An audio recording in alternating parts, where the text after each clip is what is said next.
The American empire is coming to an end.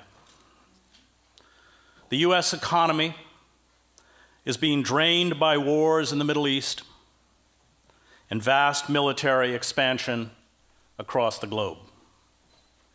It is burdened by growing deficits, along with the devastating effects of deindustrialization and global trade agreements. Our democracy has been captured and destroyed by corporations that steadily demand more tax cuts, more deregulation, and impunity from prosecution for massive acts of financial fraud, all the while looting trillions from the US Treasury in the form of bailouts. The nation has lost the power and respect needed to induce allies in Europe, Latin America, Asia, and Africa to do its bidding. Add to this the mounting destruction caused by climate change, and you have a recipe for an emerging dystopia. Overseeing this descent at the highest levels of the federal and state governments is a motley collection of imbeciles, con artists, thieves, opportunists, and warmongering generals. And yes, I am also speaking about the Democratic Party.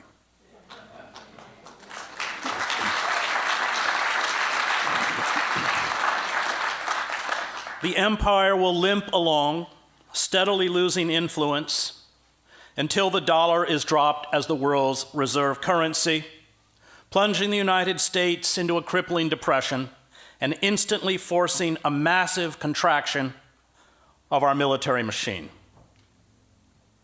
Short of a sudden and widespread popular revolt, which does not seem likely, the death spiral appears unstoppable, meaning the United States as we know it will no longer exist within a decade, or at most two. The global vacuum we leave behind will be filled by China, already establishing itself as an economic and military juggernaut. Or perhaps there will be a multipolar world carved up among Russia, China, India, Brazil, Turkey, South Africa, and a few other states. Or maybe the void will be filled, as the historian Alfred McCoy writes, by a collection of transnational corporations, multilateral military forces like NATO, and an international financial leadership self-selected at Davos and Bilderberg that will forge a supranational nexus to supersede any nation or empire. Under every measure, from financial growth and infrastructure investment to advanced technology, including supercomputers, space weaponry, and cyber warfare, we are being rapidly overtaken by the Chinese. In April 2015, the US Department of Agriculture predicted that the American economy would grow by nearly 50% over the next 15 years, while China's economy is predicted to triple and come close to surpassing America's by 2030. China became the world's second largest economy in 2010, the same year it became the world's leading manufacturing nation, pushing aside a United States that had dominated the world's manufacturing for a century. The Department of Defense issued a sober report. At our own peril, DoD risk assessment in a post-primacy world. It found that the US military, and I quote, no longer enjoys an unassailable position versus state competitors, and it no longer can automatically generate consistent and sustained local military superiority at range. Hello guys, how are you wherever you're watching me from? I hope you're doing well there.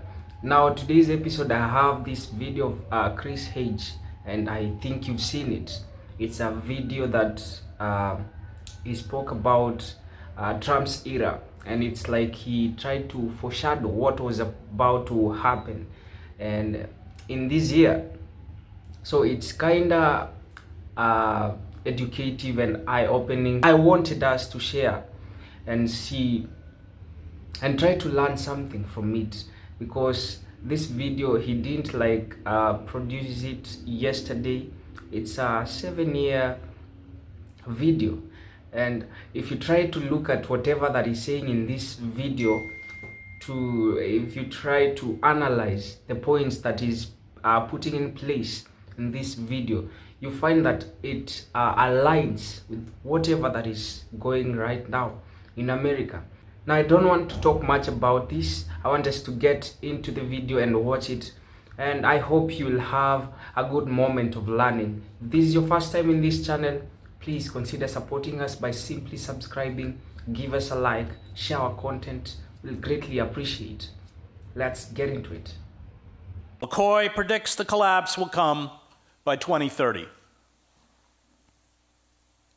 Empires in decay embrace an almost willful suicide, blinded by their hubris and unable to face the reality of their diminishing power. They retreat into a fantasy world where hard and unpleasant facts no longer intrude. They replace diplomacy, multilateralism, and politics with unilateral bombastic threats and the blunt instrument of war. This collective self-delusion saw the United States make the greatest strategic blunder in its history, one that sounded the death knell of the empire, the invasion of Afghanistan and Iraq. The architects of the war in the George W. Bush White House and the array of useful idiots in the press and academia who were cheerleaders for it knew very little about the countries being invaded, were stunningly naive about the effects of industrial warfare, and were blindsided by the ferocious blowback. They stated and probably believed that Saddam Hussein had weapons of mass destruction, although there was no valid evidence to support this claim. They insisted that democracy would be implanted in Baghdad and spread across the Middle East. They assured the public that US troops would be greeted by grateful Iraqis and Afghans as liberators. They promised that oil revenues would cover the cost of reconstruction. They insisted that bold and quick military strikes, shock and awe, would restore American hegemony in the region and dominance in the world. But it did the opposite. As Zbigniew Brzezinski noted, this unilateral war of choice against Iraq precipitated a widespread delegitimation of US foreign policy. Historians of empire call these military fiascos a feature of all late empires, micro-militarism. The Athenians engaged in micro-militarism when during the Peloponnesian War they invaded Sicily, suffering the loss of 200 ships and thousands of soldiers and triggering revolts throughout the empire. Britain did this in 1956 when it attacked Egypt in a dispute over the nationalization of the Suez Canal and then quickly had to withdraw in humiliation, empowering a string of Arab nationalist leaders such as Egypt's Gamal Abdel Nasser, and dooming British rule over the nation's few remaining colonies. Neither of these empires recovered. While rising empires are often judicious, even rational in their application of armed force for conquest and control of overseas dominions, fading empires are inclined to ill-considered displays of power, dreaming of bold military masterstrokes that would somehow recoup lost prestige and power, McCoy writes. Often irrational, even from an imperial point of view, these micro-military operations can yield hemorrhaging expenditures or humiliating defeats that only accelerate the process already underway. But empires need more than force to dominate other nations. They need a mystique. This mystique, always a mask for imperial plunder, repression, and exploitation, seduces some native elites who become willing to do the bidding of the imperial power or at least remain passive. And it provides a patina of civility, even nobility, to justify to those at home the costs in blood and money needed to maintain empire. The parliamentary system of government that Britain replicated in appearance in its colonies, and the introduction of British sports such as polo, cricket, and horse racing, along with the elaborately uniformed viceroys and the pageantry of royalty, were buttressed by what the colonials said was the invincibility of their navy and their army. And England was able to hold its empire together from 1815 to 1914 before being forced into a steady retreat. America's high-blown rhetoric about democracy, liberty, and equality, along with basketball, baseball, and Hollywood, as well as our own deification of the military, entranced and cowed much of the globe in the wake of World War II. Behind the scenes, of course, the CIA used its bag of dirty tricks to orchestrate coups, fix elections, and carry out assassinations, black propaganda campaigns, bribery, blackmail, intimidation, and of course, torture. But none of this works anymore. The photographs of physical abuse and sexual humiliation imposed on Arab prisoners at Abu Ghraib inflamed the Muslim world. It fed al-Qaeda and later ISIS with recruits. The assassination of Osama bin Laden, he was unarmed, it's called assassination, and a host of other jihadist leaders, including the US citizen Anwar al-Awlaki, openly mocked the concept of the rule of law.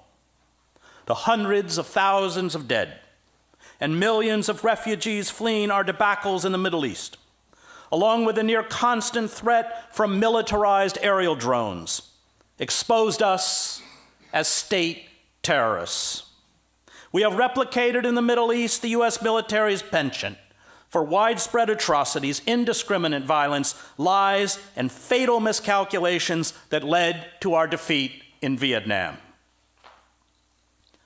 The brutality abroad is matched by a growing brutality at home. Militarized police gun down mostly unarmed, poor people of color, and fill a system of penitentiaries and jails that hold a staggering 25% of the world's prisoners, although Americans represent only 5% of the global population. Many of our cities are in ruins. Our public transportation is in shambles. Our educational system is in steep decline and being privatized.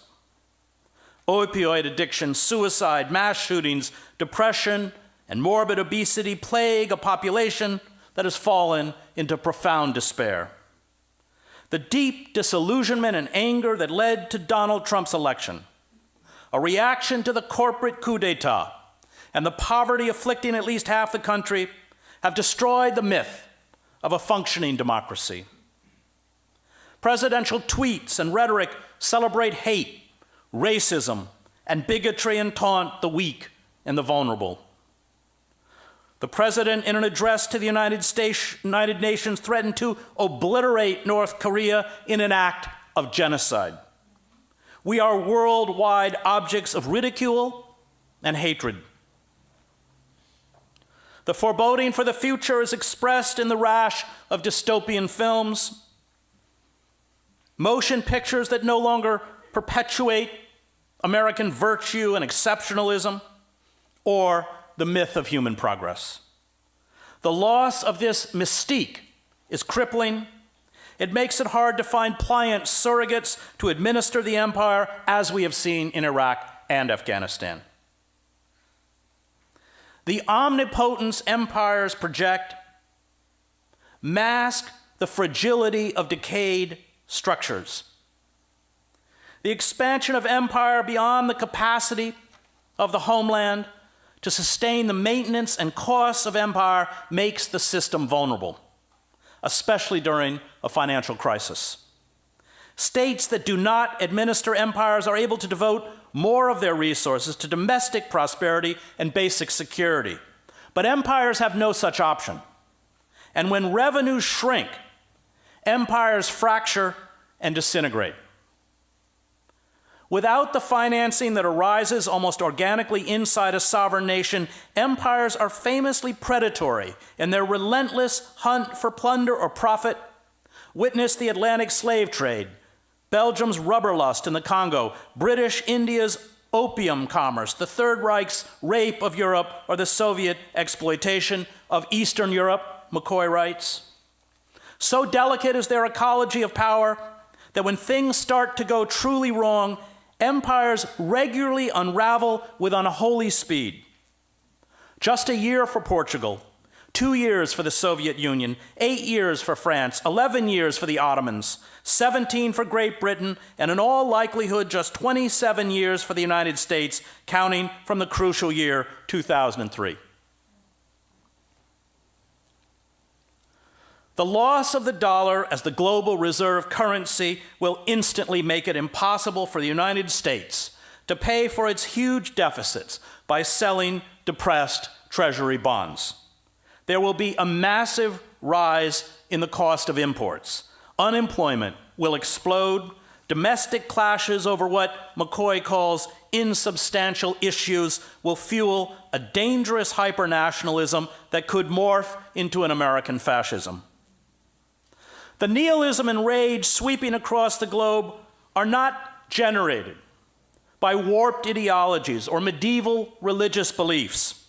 These destructive forces have their roots in the obliterating of social, cultural, and religious traditions by modernization and the consumer society.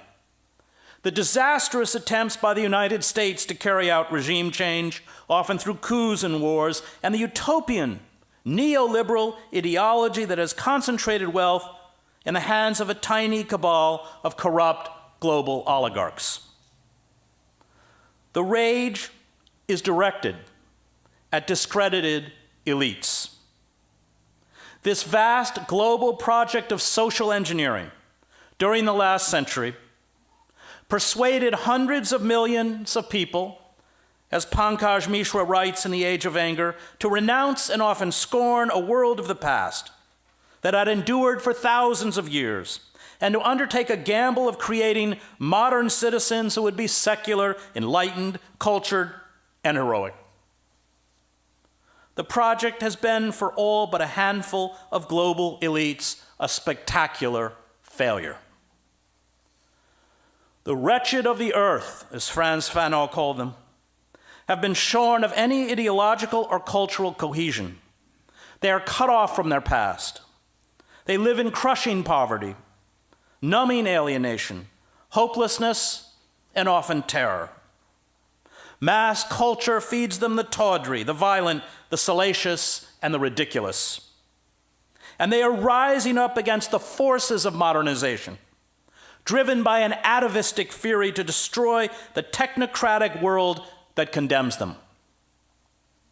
This rage is expressed in many forms: Hindu nationalism, proto-fascism, jihadism, the Christian right, anarchic violence, and other beliefs.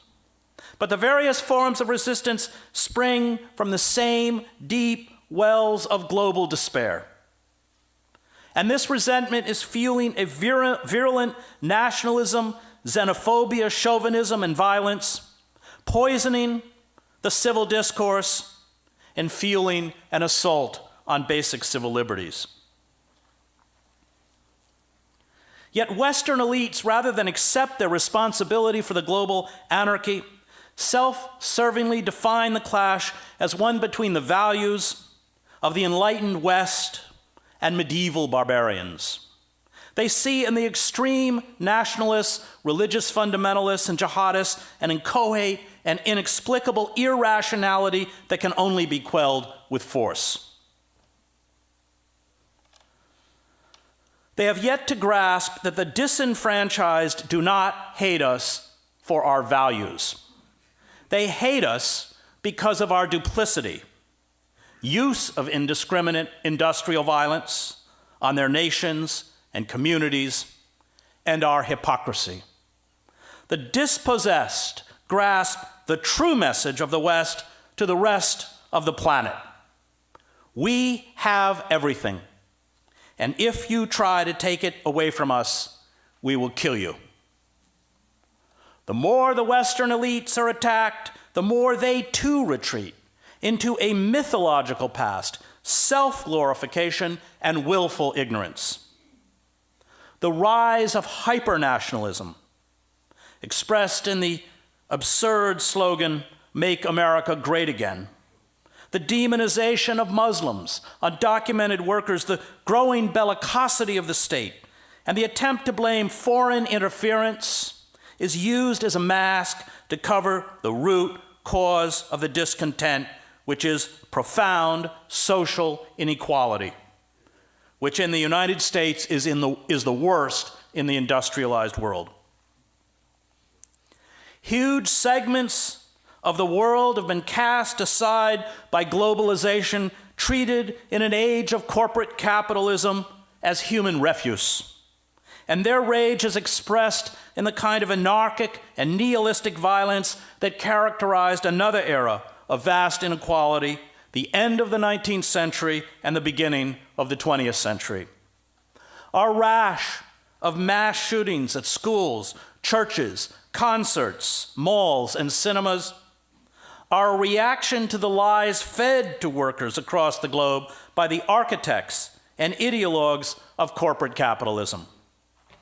These lies, fueled by an arms industry that has saturated the country and the planet with weapons, have spawned homegrown terrorists that have carried out indiscriminate killings at the Boston Marathon, a South Carolina church, Tennessee military facilities, and a Texas Army base. The proponents of globalization promised to lift workers across the planet into the middle class and instill democratic values and scientific rationalism. Religious and ethnic tensions would be alleviated or eradicated. The global marketplace would create a peaceful, prosperous community of nations. All we had to do was get government out of the way and kneel before market demands held up as the ultimate form of progress and rationality. Neoliberalism, in the name of this absurd utopia, stripped away government regulations and laws that once protected the citizen from the worst excesses of predatory capitalism. It created trade agreements that allowed trillions of corporate dollars to be transferred off into offshore accounts to avoid taxation, jobs to flee to sweatshops in China and the global South, where workers live in conditions that replicate slavery. Social service programs and public services were slashed or privatized. Mass culture, including schools and the press, indoctrinated an increasingly desperate population to take part in the global reality show of capitalism. What we were never told was that the game was fixed. We were always condemned to lose. Our manufacturing migrated abroad. General Motors, for example, pays Mexican workers in Monterrey $3 an hour without benefits to make cars and trucks. American workers with unionized wages that came with benefits were cast aside. Wages have declined, our working class is impoverished, endless war is a lucrative business, and the world's wealth has been seized by global oligarchs. Kleptocracies such as the one now installed in Washington brazenly loot the nation's wealth. Democratic idealism is a joke, and we are knit together only by commerce and technology, forces that Hannah Arendt called negative solidarity. Nowhere is this more true than with the modern calls for jihad by self-styled Islamic radicals, most of whom have no religious training and who often come out of the secularized criminal underworld. The jihadist leader Abu Musab Zarqawi, nicknamed the Sheikh of Slaughters in Iraq, was, before he became a radical jihadist, a pimp, a drug dealer, and a heavy drinker. The Afghan-American Omar Mateen, reportedly, was a frequenter of the nightclub in Orlando, Florida, where he massacred 49 people and had been seen there drunk. Anwar al-Awlaki, who preached jihad and was eventually assassinated by the United States, had a penchant for prostitutes. Abu Muhammad al-Adani, a senior leader of the Islamic State when he was killed, called on Muslims in the West to kill any non-Muslim they encountered. These are his words: smash his head with a rock, or slaughter him with a knife, or run him over with your car, or throw him down from a high place, or choke him, or poison him. These crude, and I would mention deeply anti-Islamic sentiments, have far more in common with Bakunin's propaganda by deed that characterized the nihilism of the late 19th century. It is updated and amplified in videos and live stream feeds and social media. This anarchic violence fills the void left by the destruction of indigenous beliefs, traditions, and rituals. And as Mishra notes, these jihadists represent the death of traditional Islam rather than its resurrection. It is this rage, this resentment at being left behind, that drives terrorist attacks in Paris, London, and now New York. It is what led Timothy McVeigh to bomb the Alfred P. Murrah Federal Building in Oklahoma City in 1995, killing 168 people, including 19 children, and injuring 684. And when McVeigh was imprisoned in Florence, Colorado, the prisoner in the adjacent cell was Ramzi Ahmed Youssef, the mastermind of the first attack on the World Trade Center in 1993. After McVeigh was executed, Youssef commented, "I have never known anyone in my life who has so similar a personality to my own as his." It is becoming harder and harder to distinguish us from our enemies. Trump, given the political, economic, and cultural destruction carried out by neoliberalism, is not an aberration. He is the result of a market society and capitalist democracy that has ceased to function. An angry and alienated underclass is entranced by electronic hallucinations that take the place of literacy. These Americans take a perverse and almost diabolical delight in demagogues such as Trump that expressed contempt for and openly flout the traditional rules and rituals of a power structure that preys upon them. Similar demagogues like Modi have risen up in India, the Philippines, Poland, Hungary, and other states.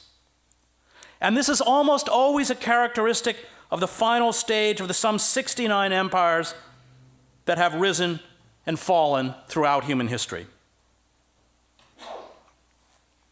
These demagogues and mythologizers, we see them on Fox News and other right-wing outlets, eschew truth for historical and cultural myth. Reinhold Niebuhr called them the blind fanatics of Western civilization, who regard the highly contingent achievements of our culture as the final form and norm of human existence. The unacknowledged reality is that the process of modernization and colonialization has been accompanied by carnage and bedlam. The rapacious appetite of capitalists and imperialists, as Mishra notes, never considered such constraining factors as finite geographical space, degradable natural resources, and fragile ecosystems. And in carrying out this project of global expansion and modernization, no form of coercion or violence was off limits.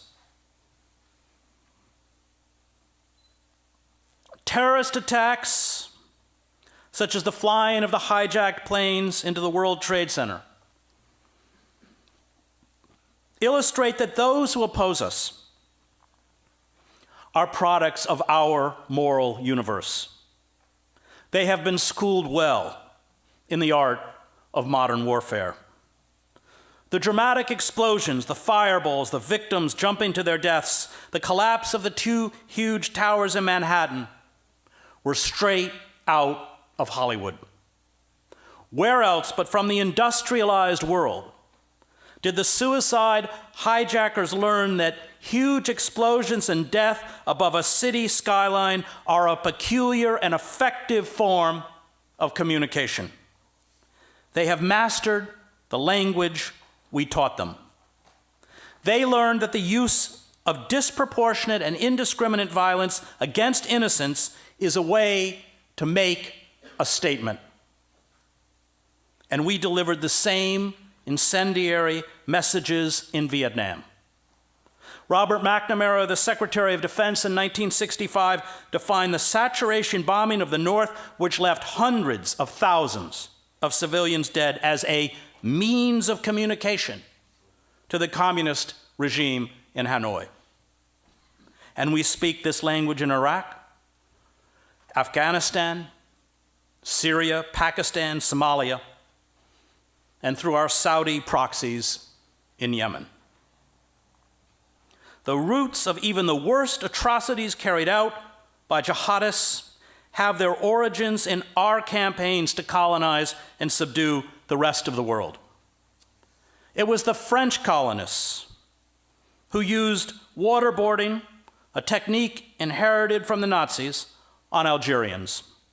We, like the Soviets, turned psychological torture into a science, one we employ in black sites around the world and in our prison system. ISIS, copying the masters of these dark arts, dress their Western hostages in Guantanamo's orange suits and turn on smartphone cameras before beheading their victims, the favored form of execution of Muslims by the Crusaders. If we had not destroyed government authority in Iraq, Afghanistan, Libya, and Syria, leaving vast swaths of territory to criminal gangs, warlords, and ad hoc militias, there would have been no vacuum for these radical jihadists to fill. George Santayana foresaw that America's obsessive, individualistic culture of competition and mimicry would eventually incite a lava wave of primitive blindness and violence. The inability to be self-critical and self-aware, coupled with a cult of the self, would lead to collective suicide. Karl Schorsky, in Fin de Siècle Vienna, Politics and Culture, wrote that Europe's descent into fascism was inevitable once it cut the cord of consciousness. Once we no longer acknowledge or understand our capacity for evil, once we no longer know ourselves, we become monsters who devour others and finally devour our own. We are paying the price for discarding hundreds of millions of people onto the dung heap of history.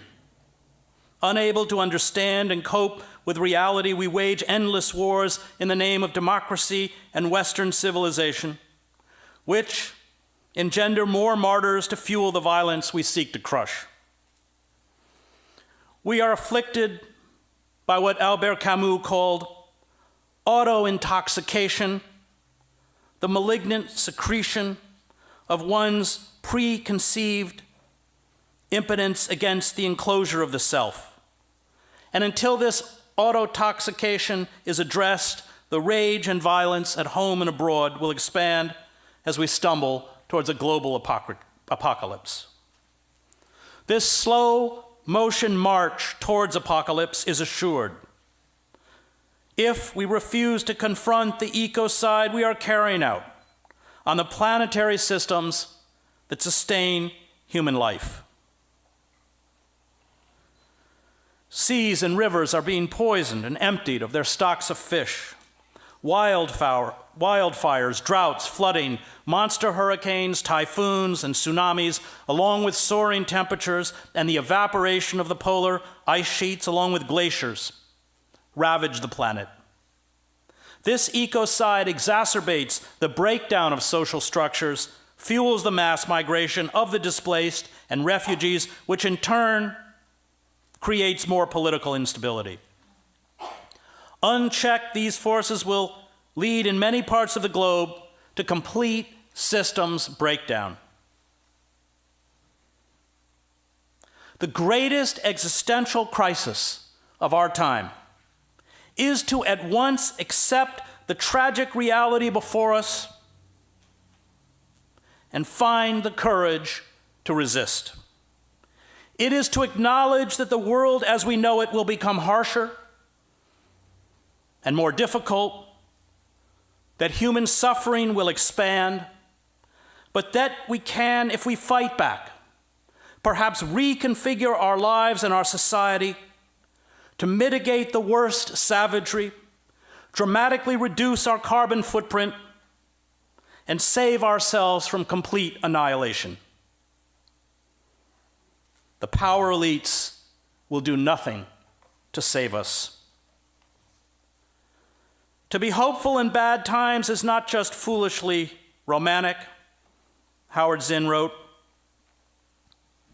It is based on the fact that human history is a history not only of cruelty, but also of compassion, sacrifice, courage, and kindness.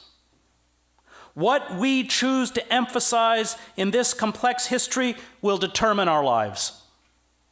If we see only the worst, it destroys our capacity to do something. If we remember those times and places, and there are so many, when people have behaved magnificently, this gives us the energy to act, and at least the possibility of sending this spinning top of a world in a different direction. And if we do act in however small a way, we don't have to wait for some grand utopian future.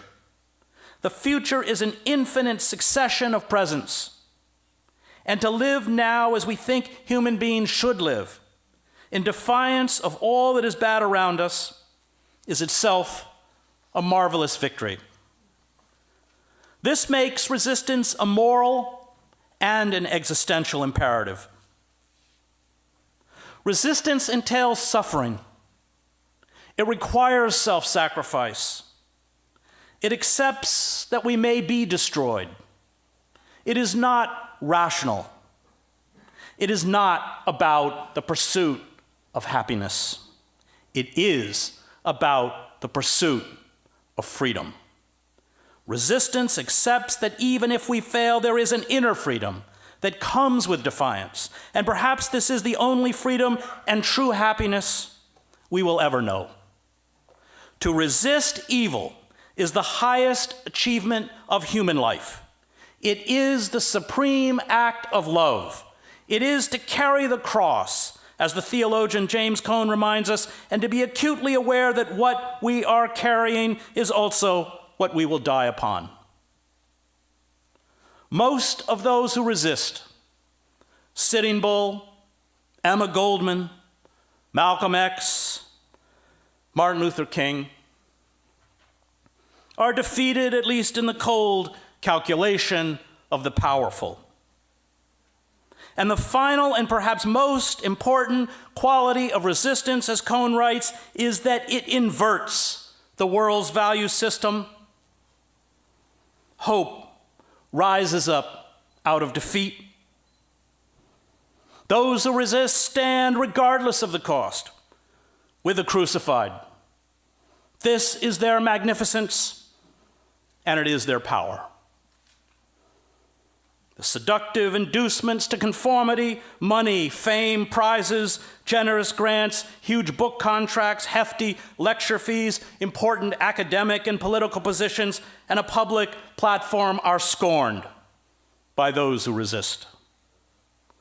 The rebel does not define success the way the elites define success.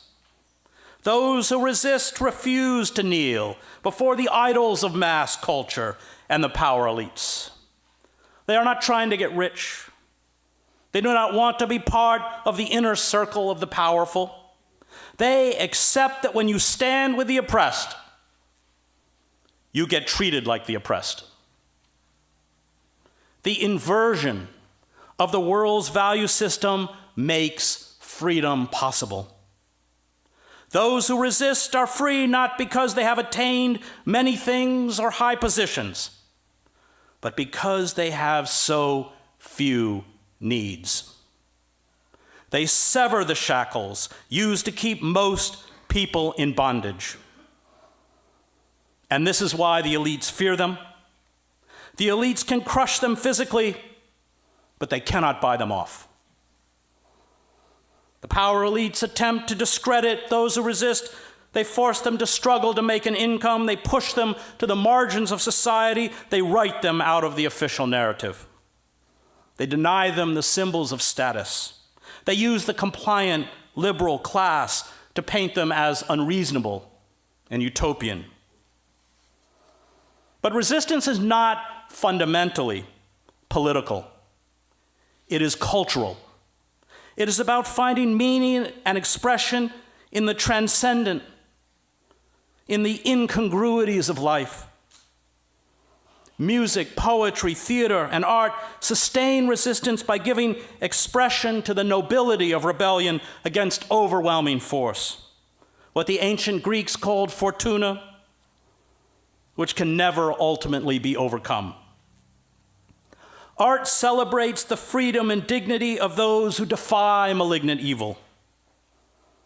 Victory is not inevitable, or at least not victory as defined by the powerful. Yet in every act of rebellion, we are free.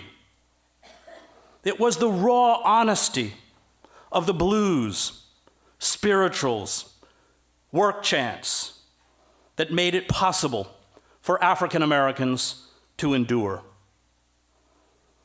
Power is a poison. It does not matter who wields it. The rebel, for this reason, is an eternal heretic. He or she will never fit into any system. The rebel stands with the powerless, and there will always be powerless people. There will always be injustice, and the rebel will always be an outsider. And resistance requires eternal vigilance. The moment the powerful are no longer frightened, the moment the glare of the people is diverted and movements let down their guard, the moment the ruling elites are able to use propaganda and censorship to hide their aims, the gains made by resistors roll backward. We have steadily been stripped of everything that organized men and women who rose up in defiance and were purged, demonized, and killed by the capitalist elites achieved with the New Deal. The victories of African Americans who paid with their bodies and blood in making possible the Great Society and ending legal segregation also have been reversed. The corporate state makes no pretense of addressing social inequality or white supremacy. It practices only the politics of vengeance. It uses coercion, fear, violence, police terror, and mass incarceration as its primary form of social control. Our cells of resistance will have to be rebuilt from scratch. The corporate state, however, is in trouble. It has no credibility. All the promises of the free market, globalization, trickle-down economics have been exposed as a lie, an empty ideology used to satiate greed. And the elites have no counter-argument to their anti-capitalist and anti-imperialist critics. The attempt to blame the electoral insurgencies in the United States' two ruling political parties on Russian interference rather than massive social inequality is a desperate ploy. The courtiers and the corporate press are working feverishly day and night to distract us from reality. The moment the elites are forced to acknowledge social inequality is the root of our discontent, is the moment they are forced to acknowledge their role in orchestrating this inequality. The US government, subservient to corporate power, has become a burlesque. The last vestiges of the rule of law are evaporating. The kleptocrats are pillaging and looting like barbarian hordes. Programs instituted to protect the common good, public education, welfare, and environmental regulations are being dismantled. The bloated military sucking the marrow out of the nation is unassailable. Poverty is a nightmare for half the people. Poor people of color are gunned down with impunity in the streets. Our prison system is filled with the destitute, and presiding over the chaos and dysfunction is a political P.T. Barnum, a president who, while we are being fleeced, offers up one bizarre distraction after another, like Barnum's Fiji mermaid. There are no shortage of artists, intellectuals, and writers, from Martin Buber and George Orwell to James Baldwin, who warned us that this dystopian era was fast approaching. But in our Disneyfied world of intoxicating and endless images, cult of the self, and willful illiteracy, we did not listen. Soren Kierkegaard argued that it was the separation of intellect from emotion, from empathy, that doomed Western civilization. For the soul has no role in a technocratic society. The communal has been shattered, the concept of the common good obliterated. Greed is celebrated, the individual is a god, the celluloid image is reality. The artistic and intellectual forces that make transcendence and the communal possible are belittled or ignored. The basest lusts are celebrated as forms of identity and self-expression. Progress is defined exclusively by technological and material advancement. And this creates a collective despair and anxiety that feeds and is fed by glitter, noise, and the false promises of consumer culture idols. The desperate or the despair grows ever worse, but we never acknowledge our existential dread. As Kierkegaard understood, the specific character of despair is precisely this: it is unaware of being despair. Those who resist are relentlessly self-critical. They ask the hard questions that mass culture, which promises an unachievable eternal youth, fame, and financial success, deflects us from asking. What does it mean to be born? What does it mean to live? What does it mean to die? How do we live a life of meaning? What is justice? What is truth? What is beauty? What does our past say about our presence? How do we defy radical evil?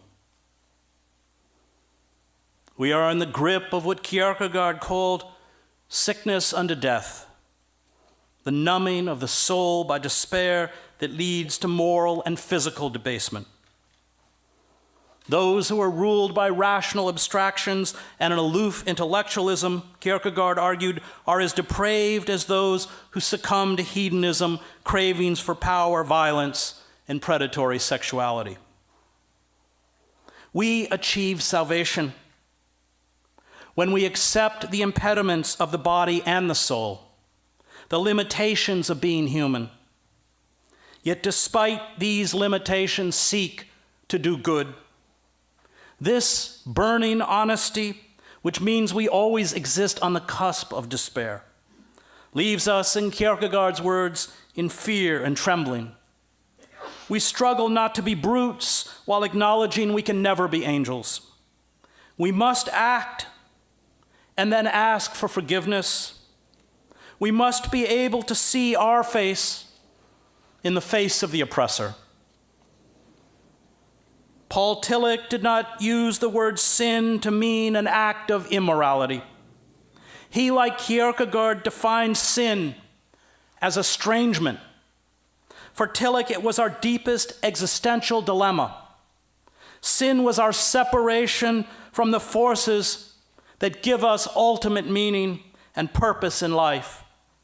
This separation fosters alienation, anxiety, meaningless, and despair that are preyed upon by mass culture. Hello, welcome back again, and I hope you had a moment of learning. I heard you learned a lot from this speech of Chris Hedges. You know, it's a speech that he gave out 7 years ago, and it aligns with whatever that is taking place right now in America, and the idea that Trump's presidency was planned and well executed suggests not just incompetence or chaos, but a deliberate attempt to destabilize institutions and further the agendas of particular elite class. Now, the black Americans kept on telling the whites, you're making a mistake, you're making a mistake, don't do this. But look at it now, the linking this internal desegregation to the rise of China is a geopolitical assertion with weight. As the US appears increasingly fractured, China has positioned itself as a model of stability and economic progress, especially to the global south. And Trump's erratic foreign policy, withdrawal from international agreements, and antagonism toward traditional allies created a vacuum that Beijing has been more than happy to fill. This is a well-calculated move by the elites. This is a well-calculated move by the elites, and you can see it for yourself. 7 years this prophecy was made by Chris Hedges. He did say this. He did say that the elites keep on planning, and now you can see it. It's outside here. It is outside here. It is very clear in our eyes. And if you look at Hedges' speech, you see that Hedges seems to argue that this wasn't negligence. It was an abandonment of empire that benefits rival powers. However, the assumption that Trump's administration was part of a grand, calculated a conspiracy to engineer the fall of the US could be challenged. It's equally plausible that Trumpism is more a symptom than a cause and expression of a deeper rot already present in America's political system. The erosion of truth, the militarization of police to be against the blacks, to be against the marginalized groups, and also the supremacy of corporate interests. It didn't begin in 2016. They are a product of decades of neoliberal policy and bipartisan complicity. And now, whether one fully agrees with Hedges or not, his analysis underscores the urgency of reflection and reform.